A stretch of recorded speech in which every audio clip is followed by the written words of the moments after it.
Repeating his thoroughly disproven lie that the 2020 election was stolen, former President Donald Trump called Saturday for discarding the U.S. Constitution to overturn his loss.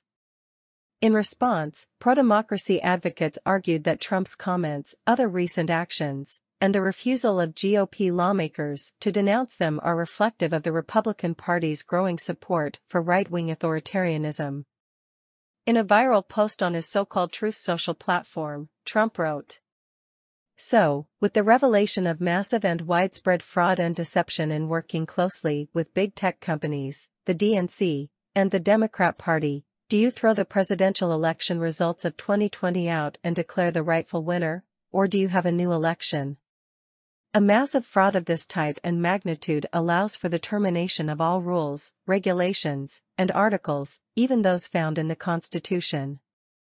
Our great founders did not want, and would not condone, false and fraudulent elections."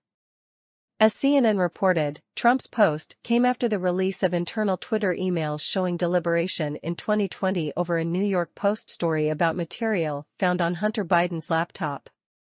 Employees on Twitter's legal, policy, and communications teams debated, and at times disagreed, over whether to restrict the article under the company's hacked materials policy, the news outlet noted. The debate took place weeks before the 2020 election, when Joe Biden, Hunter Biden's father, was running against then-President Trump.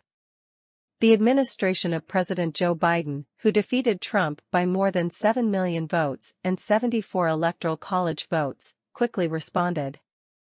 In a statement rebuking Trump, White House spokesperson Andrew Bates said, "Document that for over 200 years has guaranteed that freedom and the rule of law prevail in our great country. The Constitution brings the American people together, regardless of party, and elected leaders swear to uphold it. It's the ultimate monument to all of the Americans who have given their lives to defeat self-serving despots that abused their power and trampled on fundamental rights. Attacking the Constitution and all it stands for is anathema to the soul of our nation, and should be universally condemned. You cannot only love America when you win."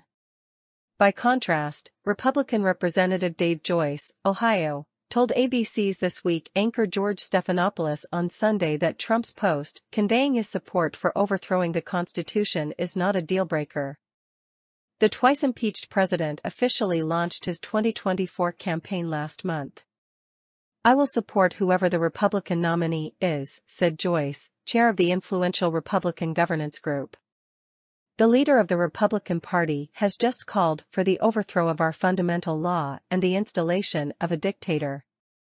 When Stephanopoulos expressed disbelief that he would support a candidate who's come out for suspending the Constitution, Joyce said, "He says a lot of things. I can't be really chasing every one of these crazy statements that come out about from any of these candidates at the moment." Pushing back again, Stephanopoulos asked, "You can't come out against someone who's for suspending the Constitution?" Joyce responded, "He says a lot of things, but that doesn't mean that it's ever going to happen. So you got to separate fact from fantasy, and fantasy is that we're going to suspend the Constitution and go backward." Joyce's remarks are symptomatic of Republican lawmakers' refusal to censure Trump, who remains the de facto leader of the party even after his backing of election deniers weakened the GOP's midterm performance, and despite his increasingly open penchant for autocracy and bigotry. Last week, the leader of the Republican Party had dinner with a Nazi leader and a man who called Adolf Hitler great, Democratic Representative Bill Pascrell, NJ, tweeted Sunday, referring to Trump's recent meeting with white nationalist and Holocaust denier Nick Fuentes and anti-Semitic rapper Kanye West. "Yesterday Trump called for throwing out the Constitution and making himself dictator," Pascrell added. "Republicans' full embrace of fascism is the story." Just days ago, Trump reiterated his support for the far-right insurrectionists who participated in the deadly January 6, 2021, attack on the U.S. Capitol, saying in a video played during a fundraiser that people have been treated unconstitutionally in my opinion and very, very unfairly, and we're going to get to the bottom of it. Trump claimed earlier this year that he was financially supporting some January 6 defendants, and said that if re-elected, he would look very, very favorably at full pardons for those being prosecuted.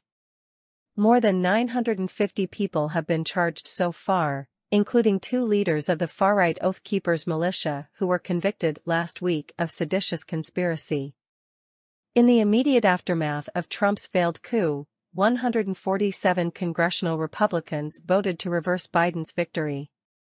In an essay published Saturday, U.S. historian Heather Cox Richardson wrote that Trump's social media post seems to reflect desperation from the former president as his political star fades, and the many legal suits proceeding against him get closer and closer to their end dates. But the real story here is not Trump's panic about his fading relevance and his legal exposure, the Boston College professor argued. It's that Trump remains the presumptive presidential nominee for the Republican Party in 2024. The leader of the Republican Party has just called for the overthrow of our fundamental law and the installation of a dictator. Republicans, so far, are silent on Trump's profound attack on the Constitution, the basis of our democratic government, she added. That is the story, and it is earth-shattering.